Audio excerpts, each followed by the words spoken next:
So a woman and a duck walk into a bar. The bartender says, "Hey, where'd you get that pig?" The woman says, "That's not a pig, that's a duck." Then the bartender says, "I was talking to the duck." Yo, Darious Britt here, and this is part 4 of how to write a short film. Today we're talking about punchline films.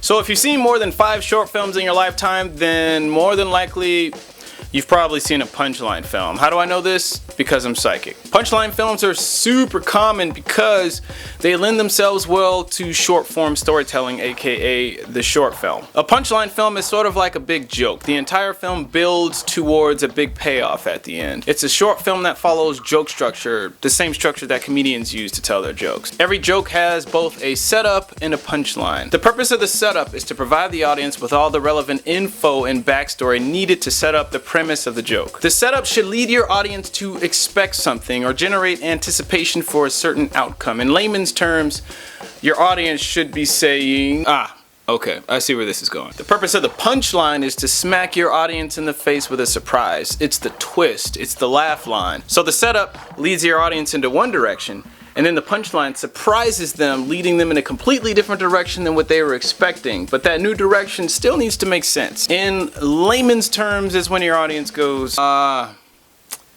got it, clever. There are many theories behind why we find jokes so funny. One of the more popular theories being the incongruity theory. Say that 5 times fast. Incongruity theory, incongruity theory, incongruity theory, incongruity theory, incongruity. The idea behind the theory of incongruity is this. We as humans tend to find humor in things that surprise us or things that seem out of place or don't match up. That's why things like this are so funny.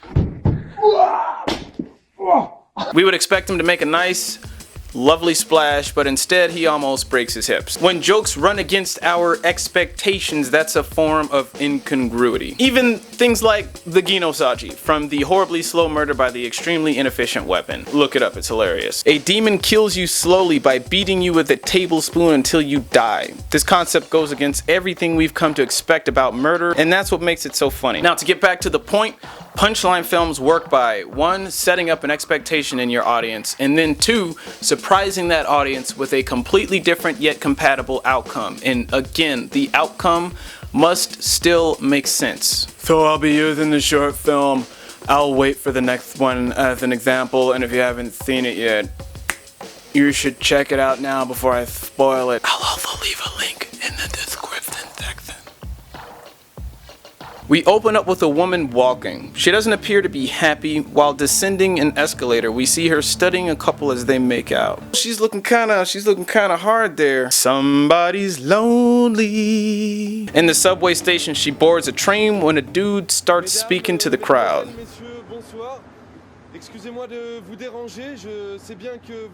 Guy says he's not begging for money or anything, but there are supposed to be like 5 million single women in France, and he's kind of wondering where they all are. Notice the look on our main character's face when dude asks where all the single ladies are. Look at that smile.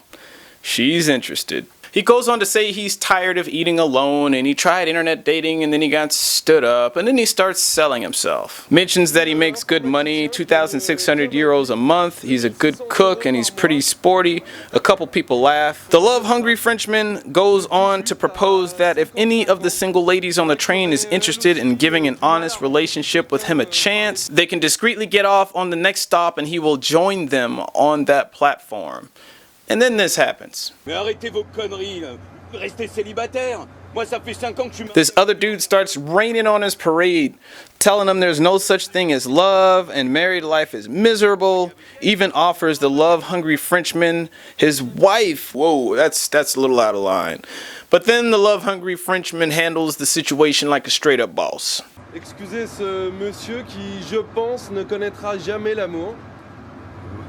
Couillon, va. Ouais, c'est ça. C'est ça. Oh, what a guy.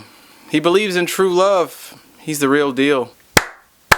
That's just gonna make the ladies want him even more. So the train arrives at the next stop. Our main lady is poised to earn herself a shot at true love. Let's see what happens. Mademoiselle, c'est un sketch.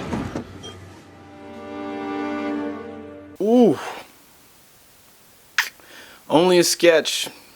Look at her face. Poor thing. Welcome to Heartbreak Hotel, sweetie. The doors are always open. The whole short is only 3 minutes and 53 seconds long, but 3 minutes and 25 seconds of it are all set up for the punchline. A couple closing thoughts for you. One, it helps if you make your setup or kind of the premise of your joke something logical, something familiar that we can all relate with. And then the punchline takes that familiar thing and turns it on its head. Two, once you deliver that punchline, get the hell out. Don't hang around, that's it, or else you're just gonna be stepping all over your laughs. What happens is they're gonna stop laughing and then they're gonna re-engage into your story because they're gonna be like, oh wait, there's more. But there isn't any more. That was the end of your story and you just cut your laugh like in half. I'll leave links to 2 more examples of punchline films in the description section. One is called Multiple Choice and the other is called Snap. Well, that's all I got for you. If you enjoyed what you saw, please like, subscribe, and you can follow me on Facebook, Instagram, Twitter. And yeah, D-Britt out.